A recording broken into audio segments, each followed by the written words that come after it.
Good afternoon, and welcome to Fairleigh Dickinson University's virtual 2020 Academic Convocation. I am GILLIAN Small, the University Provost and Senior Vice President for Academic Affairs, and I would like to ask at this time if you could please rise for the singing of the National Anthem, which will be sung by FDU student JASMINE LATTIMORE.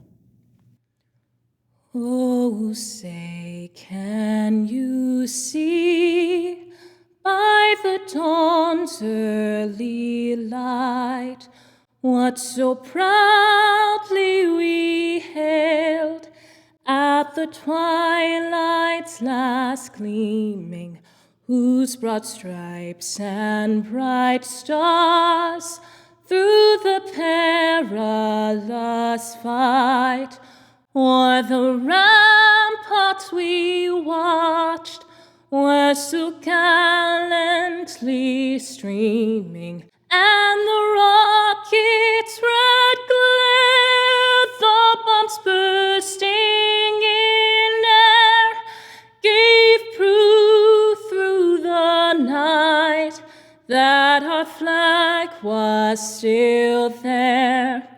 Oh, say, does that star-spangled banner yet wave o'er the land of the free and the home of the brave? Thank you, Jasmine. This year has presented us with unprecedented challenges, and so we are doing many things differently, including this year's annual convocation. Nevertheless, we are moving forward, united in our mission to serve our students, and we are ready for the challenges ahead. I would like to thank the entire FDU community, and especially our faculty, for everything that you have done and will do in the coming year. I am confident that we will emerge from this stronger than ever. I'm delighted to welcome all of you, faculty, staff, administrators, student leaders, and trustees, to the convocation of Fairleigh Dickinson University for the 2020-2021 academic year. I would like to first acknowledge officers of the university. First, our president, Christopher Capuano. Hanya Ferreira, Senior Vice President for Finance and Administration. Richard Rees, Senior Vice President for University Advancement. Luke Schultheis, Vice President for Enrollment, Planning, and Effectiveness. Rose D'Ambrosio, Vice President for Human Resources. Richard Frick, Vice President for Facilities and Auxiliary Services. Neil Sturm, Vice President and Chief Information Officer. Edward Silver, University General Counsel. Mark Farag, President of the Faculty Senate. And Patrick Zenner, Chair of our Board of Trustees, and Robert Zatter, Vice Chair of our Board of Trustees. We start this academic year with a new academic structure across the two New Jersey campuses. This includes a newly structured Becton College of Arts and Sciences, with faculty from both New Jersey campuses in each of the departments, and for the most part with the same undergraduate curriculum. Becton College now also houses the Latino Promise, Puerta El Futuro, and Avanza and Hacia programs, and we will soon be establishing a Hispanic Center within the college. The restructuring also results in the university now having 7 independent professional schools. I would like to now present our new faculty and welcome them to the university. At Becton College of Arts and Sciences, Christian Traber, Associate Professor of Chemistry. School of Pharmacy and Health Sciences, Ivelisse Lazzarini, Associate Professor and Director of the Occupational Therapy Program. Elisa Daikun, Clinical Assistant Professor of the Physician Assistant Program. Nicole Perozzi, Clinical Assistant Professor of the Physician Assistant Program. Justin Buccio, Associate Professor and Director of the Master of Social Work Program. Zakaya Clay, Assistant Professor of the Master of Social Work Program. And Anna Gira, Assistant Professor of the Master of Social Work program. I would also like to welcome the new Dean of Silberman College of Business, Pierre Balthazard. And now it is my pleasure to introduce the university's 8th president, Christopher Capuano. Good afternoon, everyone, and welcome to the start of FDU's 79th academic year, and perhaps the most unique and challenging year we've ever faced. Last year certainly offered a dose of the unexpected, and I can't tell you how proud I am of everyone at the university, especially our faculty, for adjusting so quickly and being there for our students. What the faculty did to continue their classes and the learning experience for our students last spring was extraordinary. I've often said that FDU is a special place because of our faculty and the magic they create in the classroom. The truth is that last year the faculty at FDU created virtual magic, and we are very grateful for their efforts. And now we are ready to take on a new academic year. And this year might be more challenging than even the last one. But our students need us, especially the faculty, now more than ever. And I have no doubt that the faculty will continue to create a magical learning experience for all of our students. There are unknowns not just within the classroom, but throughout higher education, as universities adapt to new realities and make tough decisions about what exactly they wish to focus on. FDU, as you know, has made some decisions already with our internal reorganization to make our university even more efficient. But we know more work still needs to be done, and the input of the faculty will be critical in helping us stay ahead of the curve as higher education continues to change.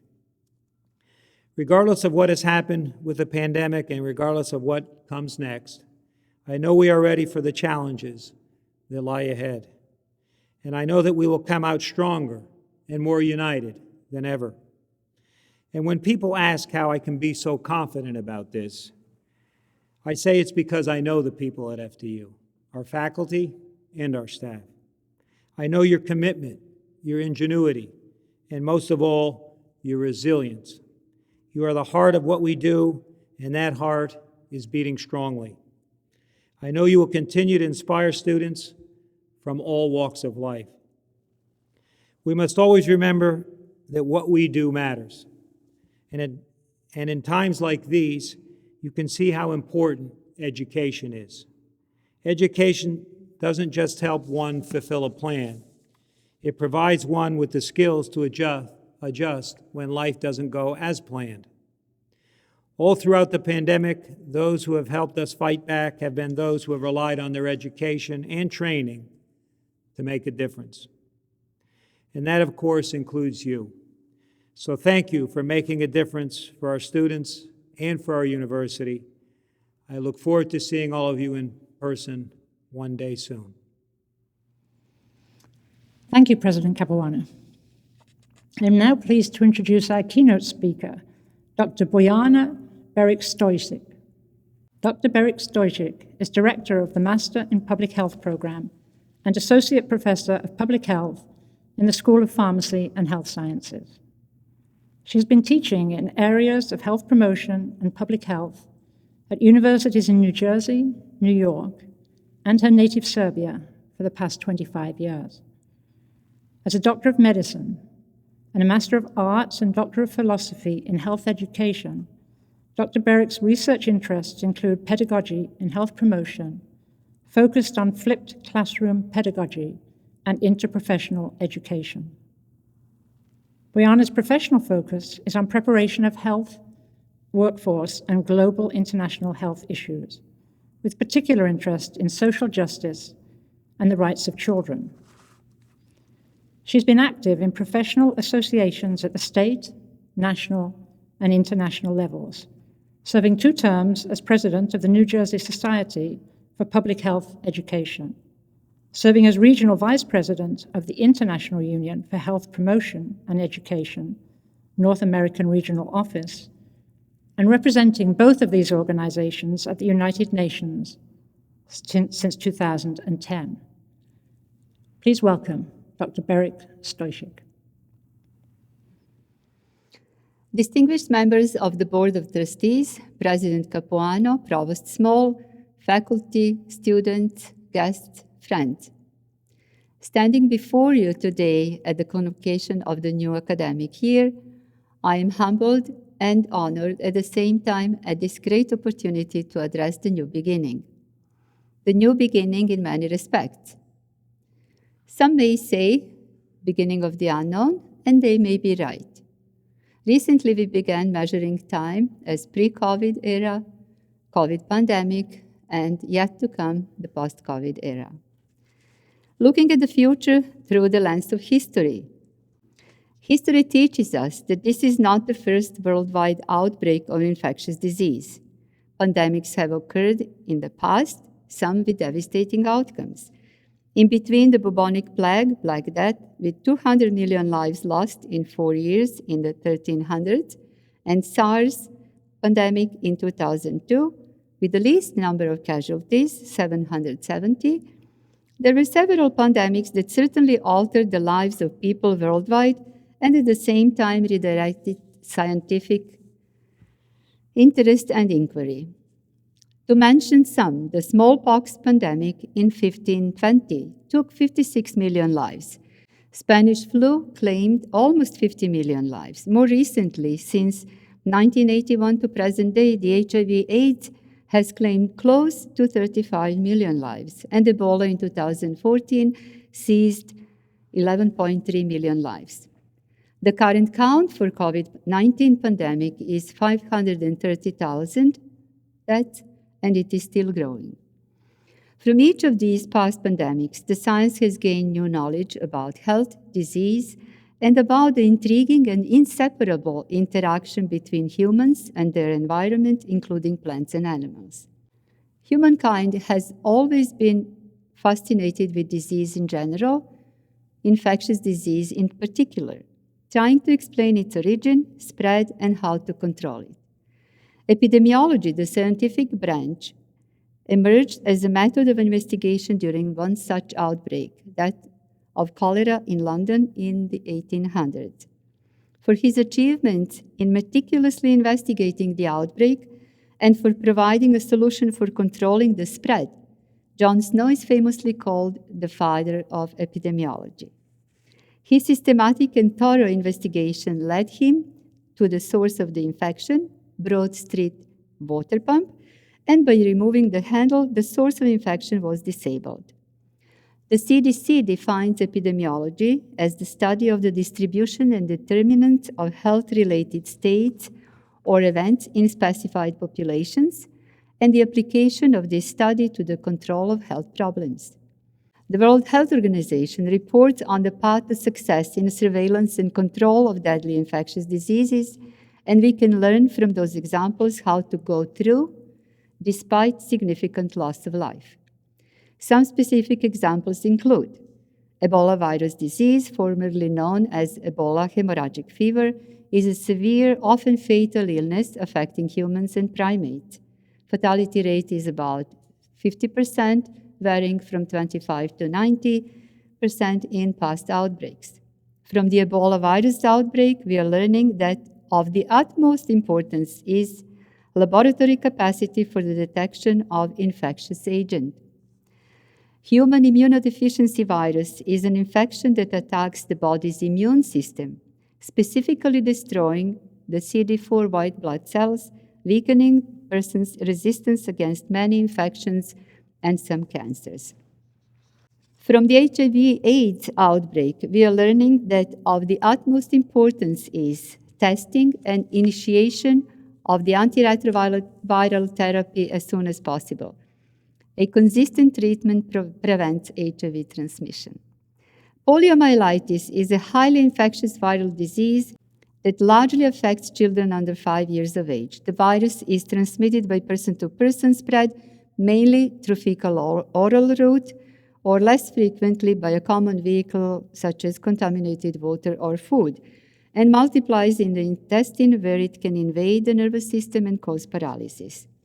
From the polio outbreak, we are learning that of the utmost importance is a worldwide vaccination.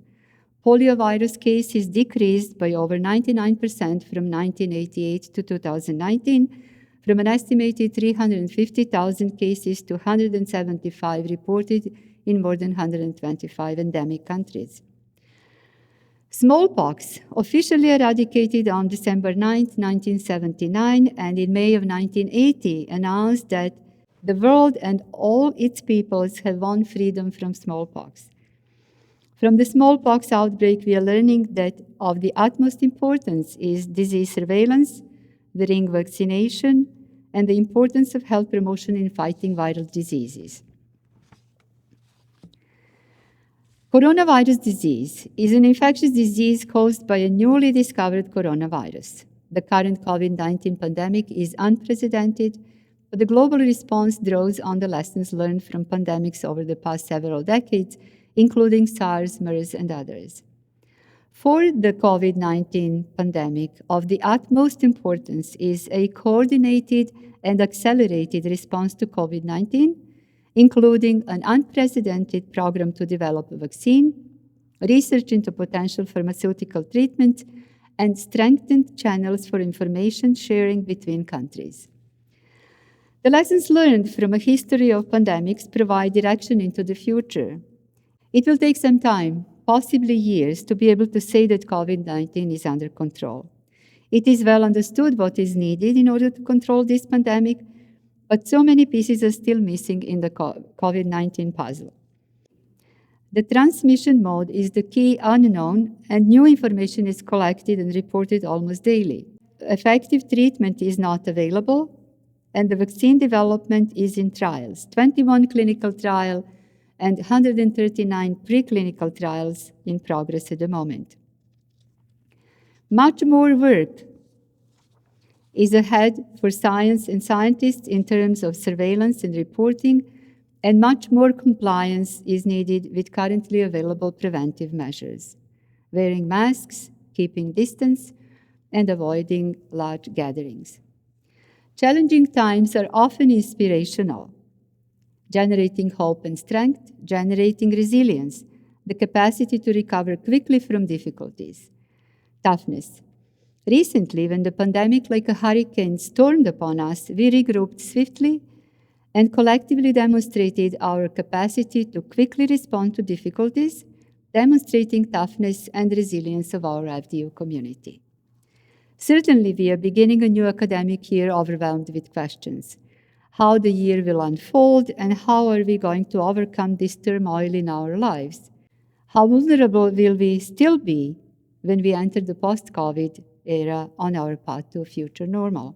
I firmly believe that our resilient FDU community is ready to answer those questions by addressing the challenges that will come our way this academic year, because we know what our strengths are and we are aware of our shortcomings. Our students know them well too.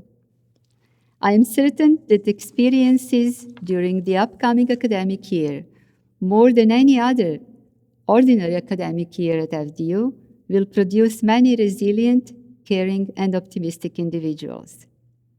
Thank you sincerely for the privilege to address with optimism, in spite of challenges, the beginning of the new academic year, 2020-2021. Thank you, Bojana. It is now time to present the recipients of the 2020 Distinguished Faculty Awards, who are being honored for their outstanding contributions to the university.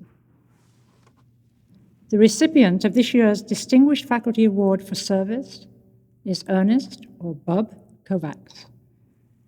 A colleague calls Ernest, or Bub as we know him best, Associate Professor of Administrative Science, a tireless ambassador for lifelong learning, and an advocate for adult students at FDU. Perhaps his greatest contribution to FDU is the development of the Master of Arts in Student Services Administration, a program for which he has been a final project reviewer from 2010 to 2018. He advises students in the MAS program and has facilitated study abroad experiences in Spain, England, and Canada.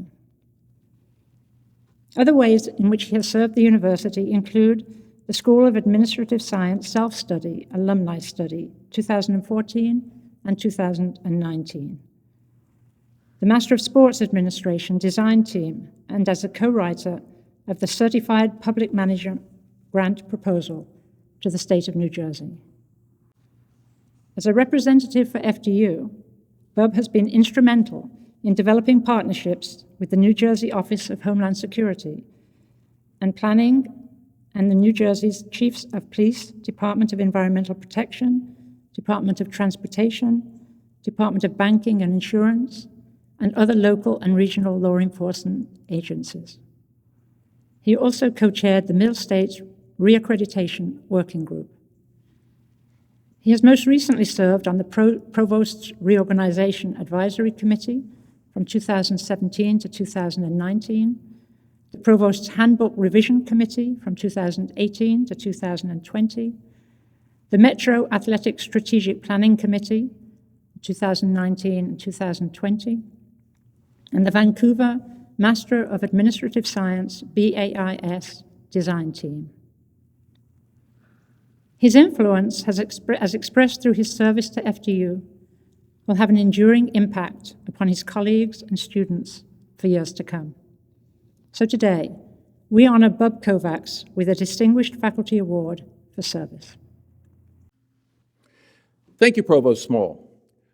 I've asked several of my colleagues who have been honored by this award and if they had any advice for me and my remarks. They uniformly suggested that, knowing me well, that I should keep my remarks short, and once I prepare them, to cut them in half. So here's my brief remarks.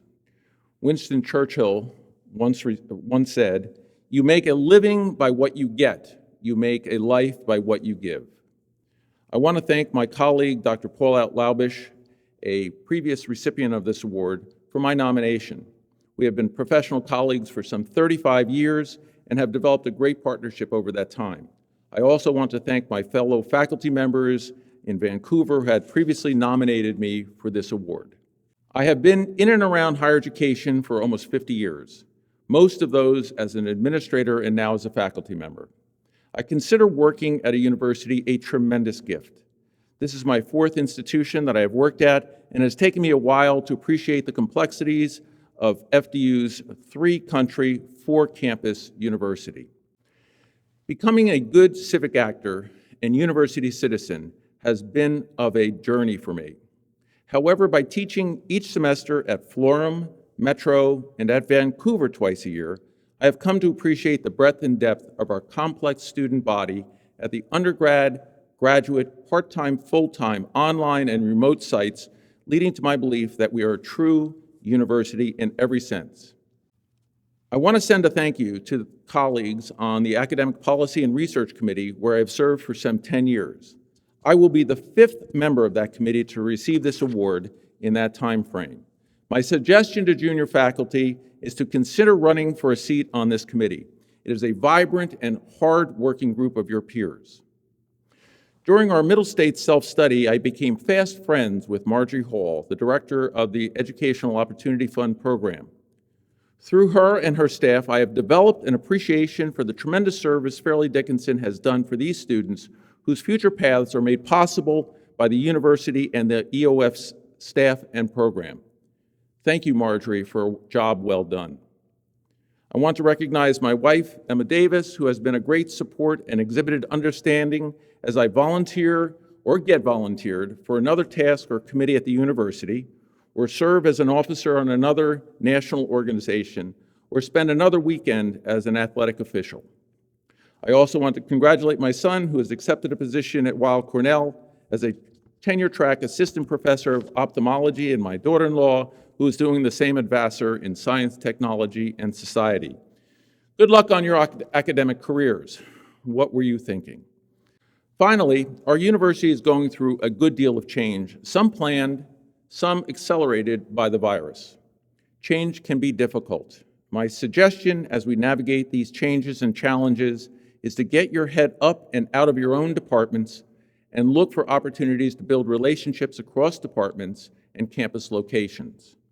One of my favorite authors, sociologist turned business professor, Rosabeth Moss Kanter, wrote, Organizational structures that allow divisions and departments to own their turf and people with long tenure to take root creates the same hardened group distinctions, all of which makes it harder to resist change and easier to resist compromise, let alone collaboration. Thank you for this award. Consider enjoying the fruits of our very diverse enterprise.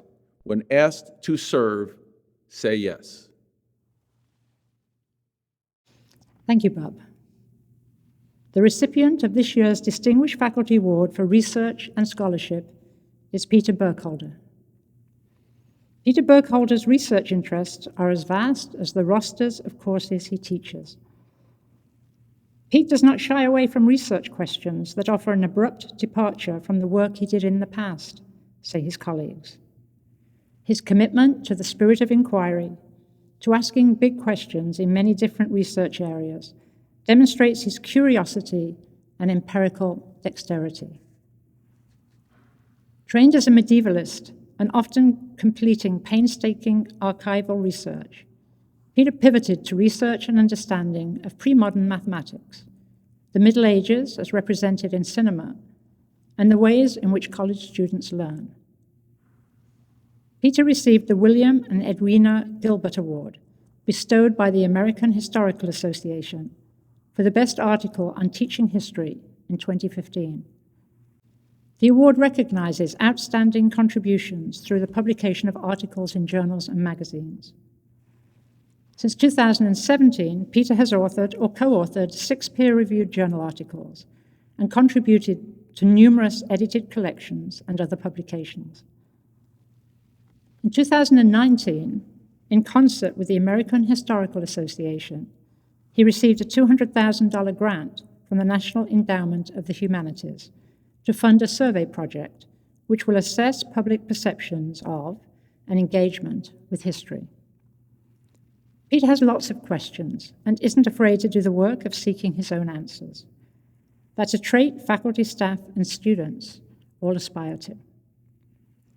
For nurturing his curiosity and devoting energy to the continued pursuit of knowledge, today we honor Peter with a Distinguished Faculty Award for Research and Scholarship.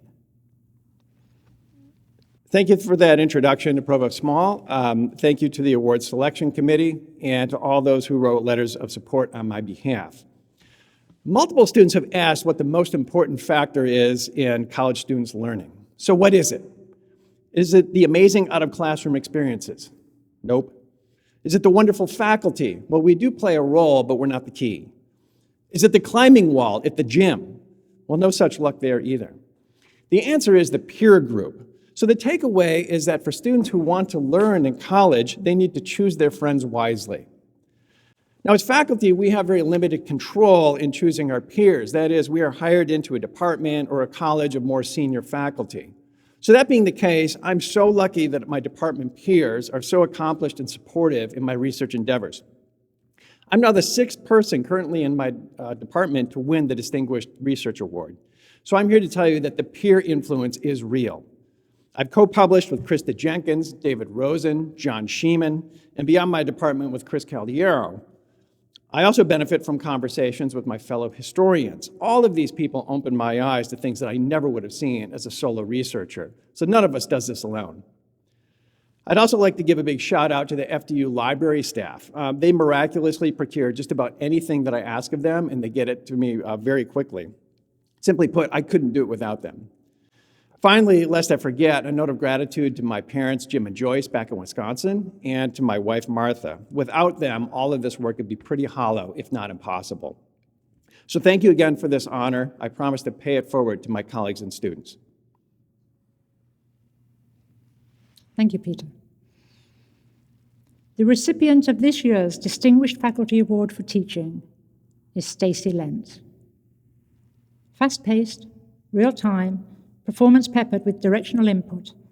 That's what Stacie Lents brings to her acting students. Since arriving at FDU in 2009, she has received such recognitions as the 2011 Student Government Association's Maddie Award for Outstanding Teacher and the 2015 Becton College Teacher of the Year Award. Her resume of professional playwriting has grown to include an adaptation of Margaret Atwood's novel Hagseed, itself an adaptation of Shakespeare's The Tempest, for Missouri-based Prison Performing Arts. When classes were moved online in mid-March in response to the coronavirus, she explored Zoom video conferencing to teach her courses, including using virtual breakout rooms to isolate scene partners for rehearsal, and inventing exercises to make students feel like they are in the same physical space. For her basic acting class, she had students invent their own scenarios and props, turning the isolation they found so constraining into a boon. She also developed a video audition process for new applicants to the theater program and several Zoom experiences for Discover Your Major Day for Theater. Department Chair Howard Leboff writes that Stacie can attract young playwrights on a national basis and offer both our students and the artist a chance to stage premieres of important contemporary works. For caring for her students, bringing them professional experiences, and teaching them to be true to themselves, today we present Stacie Lentz with the Distinguished Faculty Award for Teaching. Thank you, Provost Small. This is an honor. I often think that the great thing about theater is that it allows people, audience and artists alike, to feel seen and understood, if only for a moment. I have a number of people to thank who have mentored and supported me, made me feel seen, if you will, including President Chris Capuano, Provost GILLIAN Small, Dean Jeff Weinman, School of the Arts Chair Howard Lebov, and Director Todd Rosen, and of course my colleagues in the School of the Arts, as well as my husband, Matthew Boyd. But my deepest thanks go to my students. One of the things that's hard about studying theater is that on top of the rigor and technique, you're asked to bring a great deal of yourself, your sensitivity, your imagination, your empathy, your inner life to your work. This requires real strength of purpose and dedication. At FDU, I see a lot of this strength of purpose and dedication. Not only do our artists inspire and challenge me, but they teach me to do and be better. Never more so than right now in this time of great challenge, but also great hope and innovation in the arts and arts education. It is their passion, their talent, their strong voices and points of view which shape my curricular ideas and work at FDU. They also inspire my work outside of FDU. I will be forever grateful. And I will work hard to honor my students' diverse perspectives and to highlight the brilliant work they do at FDU, both on and off the stage. I really believe that if our students are in charge, the future is in great hands. Thank you. Thank you, Stacie. And thank you all for joining us today for the annual Academic Convocation. This concludes this year's convocation. We know that we live in challenging times, but together we can overcome these challenges, and we will continue to help our students transform their lives. I wish you all a successful and healthy academic year. Thank you.